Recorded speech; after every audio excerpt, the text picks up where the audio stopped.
പതിറ്റാണ്ടുകൾ പഴക്കമുള്ള പഴഞ്ഞി അടയ്ക്ക മാർക്കറ്റിന്റെ പ്രവർത്തനം നിർത്തി. പുതിയ മാർക്കറ്റ് വിഷുവിനോടനുബന്ധിച്ച് തുറക്കുമെന്ന് വ്യാപാരികൾ പറഞ്ഞു. 65 വർഷം മുമ്പാണ് പഴഞ്ഞി അടയ്ക്ക മാർക്കറ്റ് തുടങ്ങിയത്.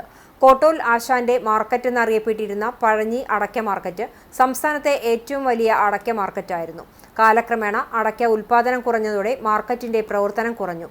മാർക്കറ്റ് ഉടമ ചേറു പ്രായാധിക്യം മൂലം ലൈസൻസ് പുതുക്കാതിരുന്നതോടെ ചൊവ്വാഴ്ചയോടെ മാർക്കറ്റ് നിർത്തുകയായിരുന്നു. കടയുടമ ചേറുവിനെ കച്ചവടക്കാരും കർഷകരും വ്യാപാരികളും ഉപഹാരം നൽകി അനുമോദിച്ചു. പായസ വിതരണവും ഉണ്ടായി.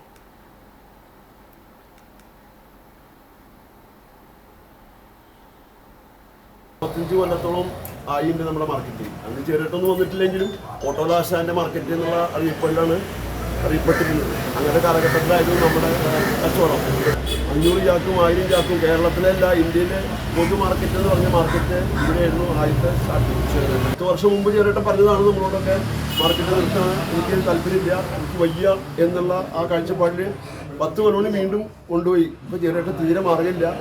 ചെറിയേട്ടൻ ടെസ്റ്റ് എടുക്കാൻ തീരുമാനിച്ചു കഴിഞ്ഞ് ചെറിയേട്ടൻ ഇവിടെ നമുക്ക് ചെയ്തു തന്ന ഉപകാരങ്ങളൊന്നും ഒരു കാലത്തും നമുക്ക് ആർക്കും യൂണിയൻകാർക്കായാലും കർഷകർക്കായാലും കച്ചവടക്കാർക്കായാലും ഇവിടെയുള്ള എല്ലാവർക്കും ഈ പഞ്ചായത്തിലുള്ള എല്ലാ കർഷകരടക്കം ഇവിടെ ഈ മാർക്കറ്റിൽ ചാലിശ്ശേരി ഭാഗത്ത് ഇപ്പോഴും പഴഞ്ഞി മാർക്കറ്റിൽ വരിക. കാരണം വെച്ചാൽ പൈസ കിട്ടി പോവാം, കടം കൊടുത്താലും കാശ് കിട്ടും എന്നുള്ള ഉറപ്പിലാണ് ഇവിടെ പോയിരുന്നത്.